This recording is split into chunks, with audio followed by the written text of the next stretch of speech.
Welcome Digital Signal Processing Online Lecture Series. In the previous session, we have seen the unit Discrete Fourier Transform, its properties and some examples based on that.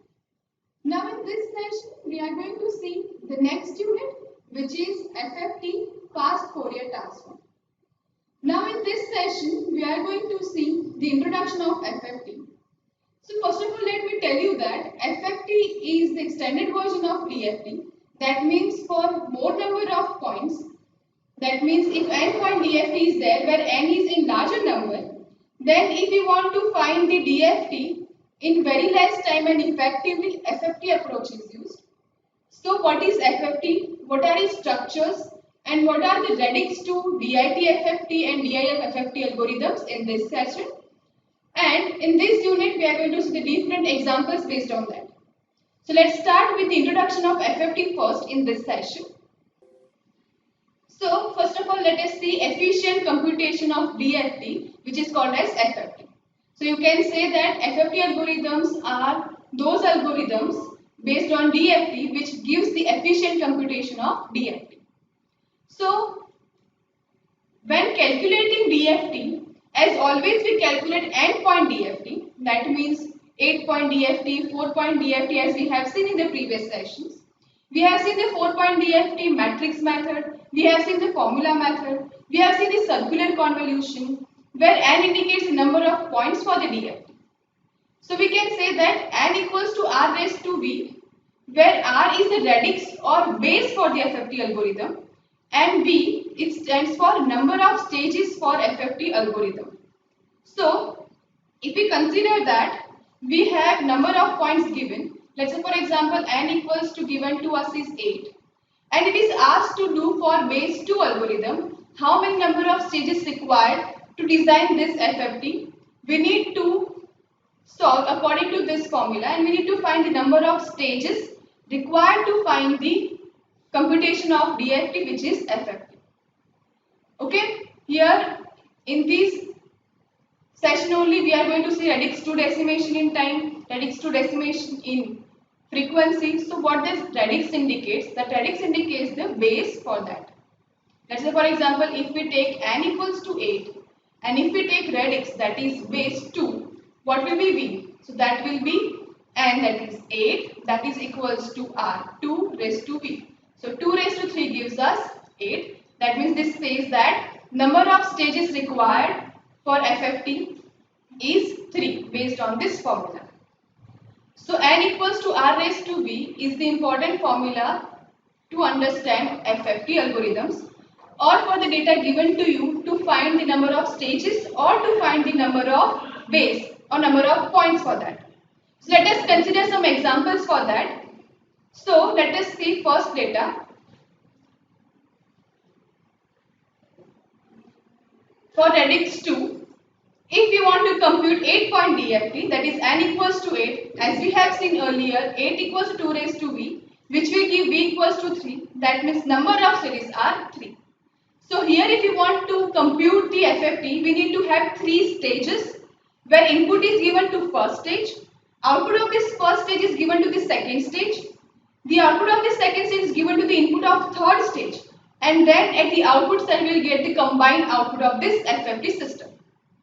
This is how we can design the FFT diagram or FFT structure.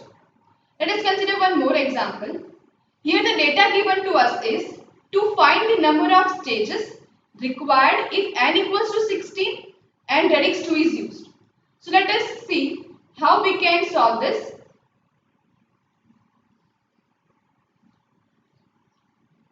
So here what is given to us is, given to us n equals to 16 and radix 2, that means base r is given to us, that is 2, right? So we know that the formula for this is n equals to r raised to b, where n given to us is 16 and r is 2. That means we need to find the number of stages required, that is b for this. So what it will become? So we will have b equals to 4 to make it 16.dft. Okay. So here the number of stages required are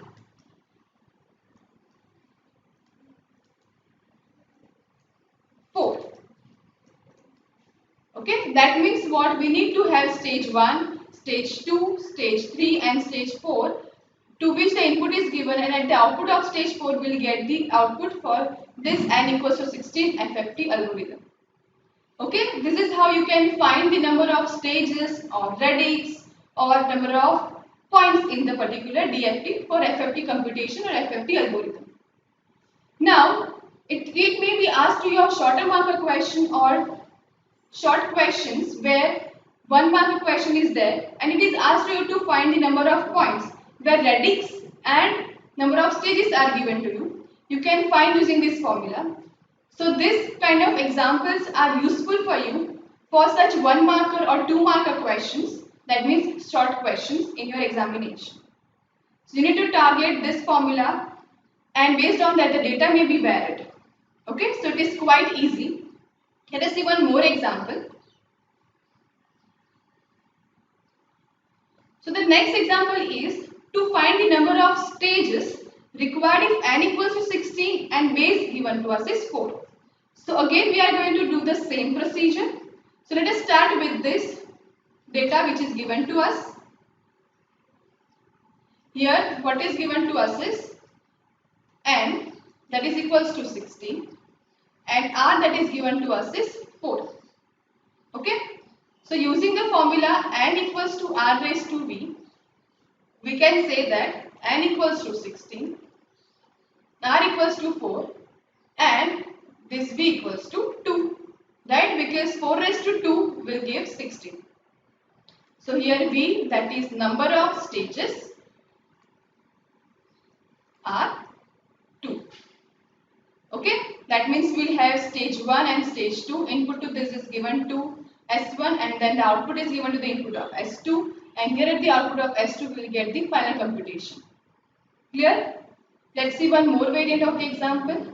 Here it is asked to find the base, that is R, if n equals to 64 and v equals to 3.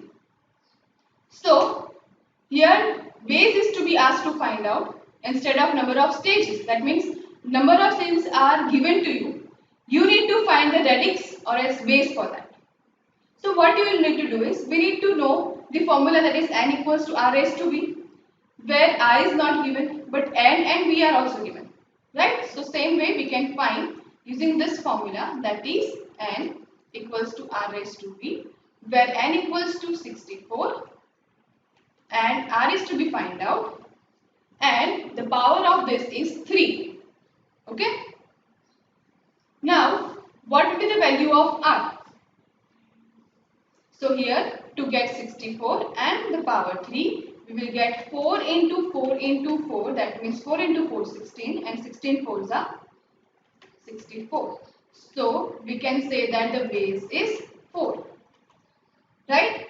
So we will need to use radix 4 algorithm or radix 4 computation of DFT, right? Now in this syllabus you have radix 2 algorithms. In radix 2 you will have DIT FFT and DIF FFT structures. So I hope that to find the base or to find the number of points or to find the number of stages using this formula is clear to you now. Whatever the data is varied, you are able to find out the third, that is unknown data. Clear? So now next let's see the based on the discussion 2 algorithms. So we have seen that the number of stages and number of algorithms or number of bases or points, how it is to be find out. So based on these observations or based on these divisions, there are 2 algorithms for finding FFT. The first one is radix 2 decimation in time algorithm, and the second one is radix 2 decimation in frequency algorithm. Now, as we have seen that radix 2 indicates what? It indicates the basis for that, right? That means over here radix 2 indicates the base for that.